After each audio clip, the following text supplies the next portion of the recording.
আসসালামু আলাইকুম। আশা করি সকলে ভালো আছেন, সুস্থ আছেন। তো আজকে আপনাদের সামনে এরকম একটি মেশিন নিয়ে আসলাম। এটা মূলত ধান ভাঙানোর একটা মেশিন। গ্রাম অঞ্চলে এটা খুবই প্রচলিত। তো আসলে আমার এক পার্শ্ববর্তী গ্রামের এক চাচা হয়, উনি মূলত এই মেশিনটা নিয়ে আসছেন আজকে। আর ওনার আগে একটা মেশিন ছিল, তো ওইটা আজকে উনি নিয়ে আসছেন।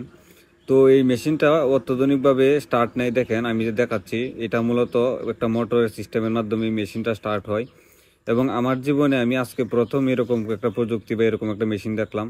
মূলত এই মেশিনগুলো ছিল কিন্তু অ্যানালগ সিস্টেমে কাজ করতো, এবং এগুলাতে কোনো রকম ইলেকট্রিসিটি হতো না, বা ইলেকট্রিসিটির কোনো কার্যকলাপ এটাতে ছিল না।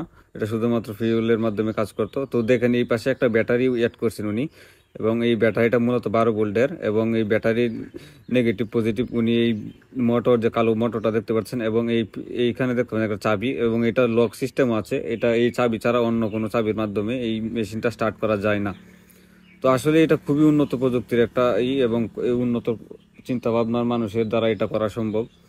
এবং দেখেন এই মেশিনটা স্টার্ট দেওয়ার জন্য কিন্তু মূলত এই চাবিটা ব্যবহার করা হয়। এবং উনি বলছেন যে উনি এটা নিজের প্রযুক্তিতে ব্যবহার করছেন, এবং এই পাশে মোটরটা, এবং এটা ব্যবহার করা খুবই ইজি, এবং এটা স্টার্ট দেওয়া খুবই ইজি। যার ফলে এটা যদি বাণিজ্যিকভাবে তৈরি করে আমরা, তাহলে কিন্তু এটা সকলেই ইউজ করতে পারে। অনেকেই দেখা যায় যে কিছু করতে পারেন না, ধান ভাঙানোর মেশিন নিজে নিজে স্টার্ট দিয়ে চালানো খুবই কষ্টকর হয়ে যেত, তাদের জন্য মূলত এটা।